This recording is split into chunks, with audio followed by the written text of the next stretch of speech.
Dito tayo sa Bulinaw, sa tapat ng malaking arko. Bike lang. Pakiusap lang sa mga taong namamasyal. Sana yung mga munting kalat nyo, mga gaya ng ganito, ibulsa muna o ilagay muna sa tamang lagayan. At pag nakakita tayo ng basurahan, saka natin yun itapon. Iyayin natin yung mga ugali ng mga Hapon, ganyan na ganyan. Bakit hindi natin magaya? Para pinagmamalaki nyo pa. Pinoy huwag ganun. Yan mapinagkainan ng andox, plastic. Matagal matunaw yan. Yan ang ganda ng ating bayan. Ewan ko sinong mga nagdudumi nito. Yan may pinagkapihan. Pag yan naipon, nadami yan.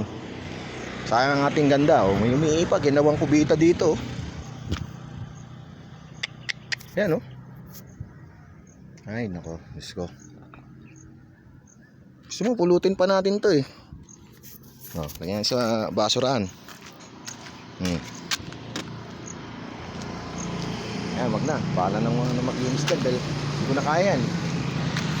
Ano lang mga kayoyo, mga kapasyal at kasama sa mga anak buhay.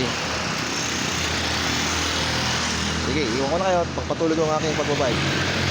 Goodbye, 10-4.